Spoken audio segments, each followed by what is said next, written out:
also going to use the fan favorite acupuncture doll.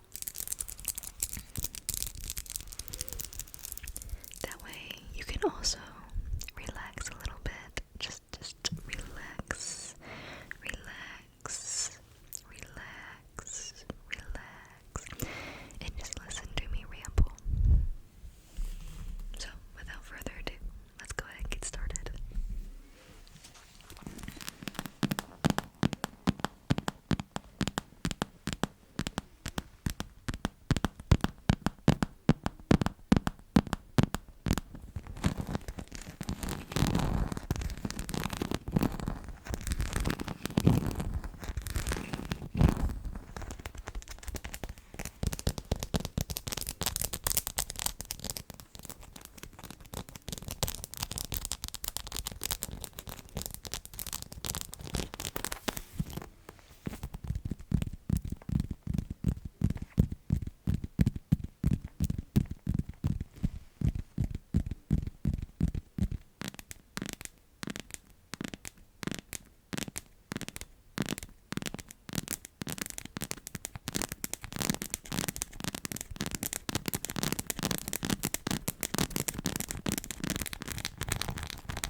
Mutual thing, because there was just some things that I wasn't happy with in the relationship that I had tried to communicate over and over, and it just wasn't like getting anywhere. And then he was also battling some mental health issues as well, which I just want to say is not, that's not part of the reason why we split. It kind of came to the surface, or it came to my knowledge as we had decided that we were going to take a break or split up, that his mental health issues started to really like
also take care of somebody else. Like I said, there were some other issues with my ex-boyfriend besides the mental health. To put it in short, I didn't really feel like a girlfriend. I felt like a mother, so I'll let you kind of think on that. But I still hold a lot of love for him, and I hope that he really gets better and learns. We're both still very young, so there's plenty of time to grow and just, yeah. But I care about him as a person, so we check in every now and then, and like I said, he seems to be doing okay, so he's in an okay space. I am also in an okay space. So I've just been kind of learning how to do life on my own. Like, I still live in the same place that we lived, but now I'm just by myself, and I'm like trying to figure out how to live again. There's like a lot of change, because even at like around that time, after he had fully moved out and everything became my responsibility, I ended up getting involved. I wasn't involved, but like I was a victim to a data breach, and some of my personal information got taken, like with my credit cards and things like that. So that was not fun. That couldn't have come at even a worse time. Like, oh my gosh. I don't wish for anybody to get through that, or go through that, I should say. I'm sorry. I'm very fortunate that I didn't lose anything. My bank was very good about blocking transactions. I lost a few accounts, but nothing that was super important. It's like super, super old stuff that I used like when I was like 12 or something. So like that's how they got my information, I believe, from super old accounts. But everything is fine now on that end, or I hope. Please. So that just really kind of like put me in just, I felt so defeated. I was just done. I'm at rock bottom.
this room that I'm